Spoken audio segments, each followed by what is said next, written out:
লিপিকা, তুমি কোথা থেকে বলছো বলো? নমস্কার গুরুজি, আমি হলদিয়া থেকে লিপিকা দাস বলছি। ঠিক। গুরুজি নমস্কার, আমি হলদিয়া থেকে দিলীপ দাস বলছি। আপনি ভালো আছেন তো? হ্যাঁ, ভালো আছি দিলীপ। ঠিক আছে। বলে দেওয়া হলো যে লিপিকা যে একটা চিপসের প্যাকেট যেটা রেড কালার ওরিয়েন্টেড, যেটা অলরেডি নিয়ে এসে রাখা আছে, এবং সরাসরি কি সেটা মিলল লিপিকা?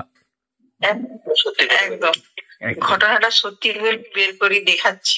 একদম একদম এক্স্যাক্টলি।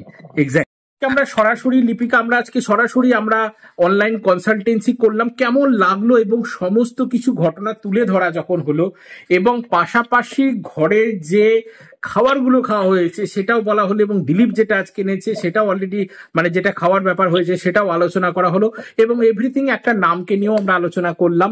এবং সবচেয়ে বড় ব্যাপার, তোমার ড্রাগন গাছ শুকিয়ে যাচ্ছিল, সেখানে বলে দেওয়া হলো অলরেডি এই মুহূর্তেই যে সবুজ কালারের বোতলে জল স্প্রে করা হচ্ছে এবং তার পাশে সবুজ রঙের বাটি আছে।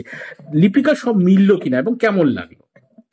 একদম আমি এটা জাস্ট ছাদে আছে বলে তাই আমি দেখাতে পারছি না। ওটা যদি আমার নিচে যদি থাকতো আমি তুলে ধরে দেখাতাম। আমার সবুজ রঙের বাটি, আমি গাছের একটা মাপ আছে তো, সেই মাপ দিয়ে আমি গাছের গোড়াতে খাবার দিই। আমার জল স্প্রে গুলো আছে, তো সেই সব মিলেছে। একদম গুরুজি ঠিক। এবং দিলীপের আজকে একটা জামার গেঞ্জি নিয়েও বলা হলো যে দিলীপ তোমার হাতে ৮ থাকতে পারে, সত্যিকারের গেঞ্জির মধ্যে অলরেডি ৮ চলে আসলো দিলীপ। ওটা গল্পটা ঠিক। একদম দিলীপ, কেমন লাগলো আজকে অনলাইন কনসালটেন্সি?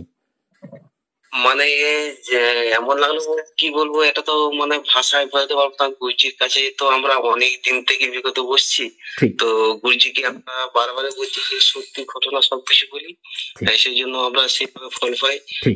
আশা করব গুরুজি আমাদেরকে মানে যতদিন আমার বেঁচে থাকো আমাদেরকে যেন এইভাবে হেল্প করেন।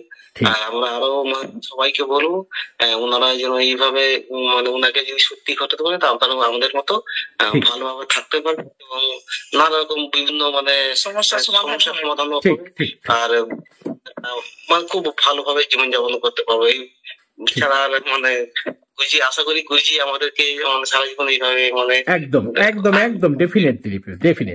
ঠিক আছে দিলীপ এবং লিপিকা, তোমরা সকলে ভালো থাকো, আনন্দে থাকো এবং সুখে থাকো। জয় মা।